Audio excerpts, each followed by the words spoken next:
As a Scrum Master, how can you help your team to write better user story or good user story?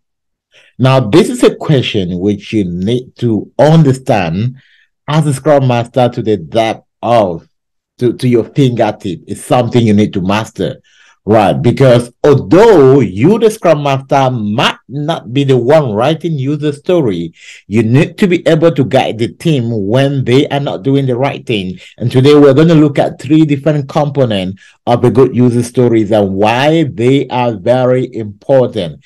So what are the components of the user story, or what should constitute a user story? Now, the 3 components of the user story, the first part of the user story is the who.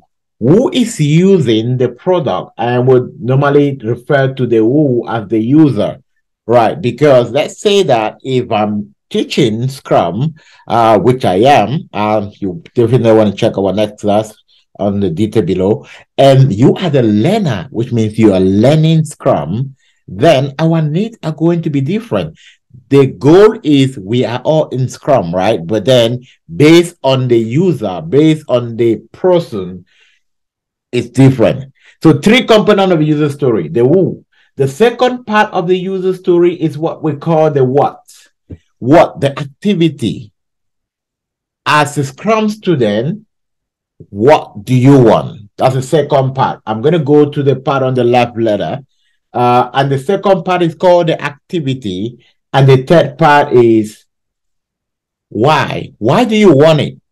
So if you're in an interview, you ask, what are the different components of a user story, or how do you write an effective user story? 3 things.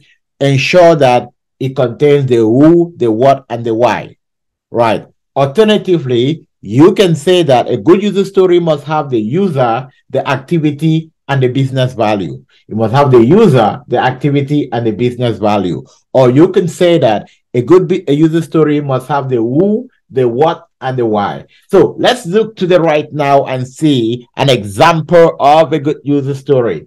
As a certified Scrum Master, I want to practice how to facilitate Scrum event in a real world, so that I can face a job interview and not panic. Perfect example, good user story. Why do you need that? Right? If you say, oh, as a certified Scrum Master, I want to practice a Scrum.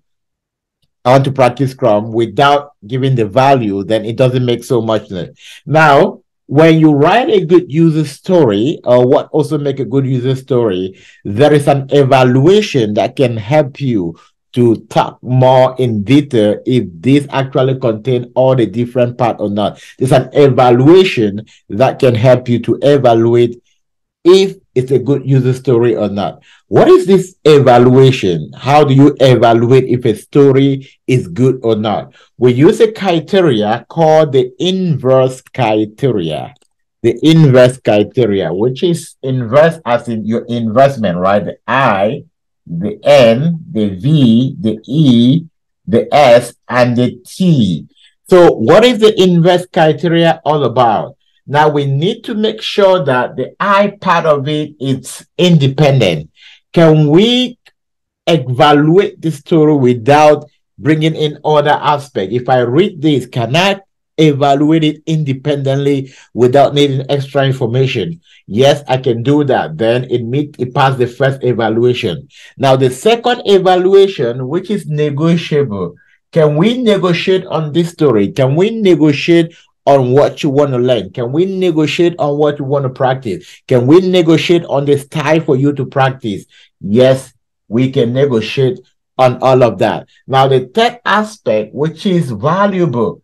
Does it add any value? Is there a need for you to actually practice Scrum in reality so that you can face your interview? Yes, so much. This is one of the biggest problems why a lot of people, although they're certified, they cannot go through their interview. If you're one of those, you want to check and join our community of practice where we actually give you the reality. It's more like you are doing internship. And by the time you face your interview, you face it with so much confidence. That is what creates result, right? So valuable. Now, can we estimate the time? Can we estimate the story? Yes, we can estimate, and we can tell you how much time you can use to practice all of this. In average, within 30 to 45 days, you have completed at least, a sprint is 2 weeks, at least 2 sprints and going to the third sprint, that help you to understand the report, that help you to understand how to read the chart, that gives you enough time to ask all the questions so we can evaluate and see the time which you need. We can estimate the time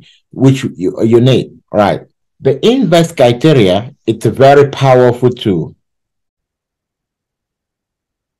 This is a very powerful tool for you to evaluate if a story is a good one.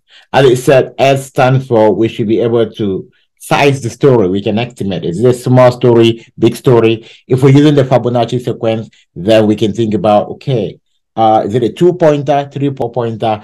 Next week, I'm going to give a full training on Jira. And I'm going to give the lesson by lesson, how to create your own Jira board. So look up for that next week. This week, my goal is to give you some really, really typical aspects, simple, straightforward, that will help you move ahead. Now, the last part is that what? Testable. Can we test it and see if not time? Sorry. This is sizable. We need to be able to size it. And the last one is it need to be testable. All right. Can we actually test to see if what you have done is right? Can we actually test to see that after this number of days, you now understand Scrum in practice? Yes, we can do that. If we can do that, then we know how to write a good user story. We know how to help the team complete a user story. Okay, so if that was helpful for you, click the like button, click the share button. And for those who want to be certified Scrum Masters, we have our training coming up Friday. Join the team. Simply send me a text and I'll be able to send you more information. If not, just check on the description, click the link to our website, our community, and you'll be able to see the detail of our schedule. I'll see you at the top and have a happy new week.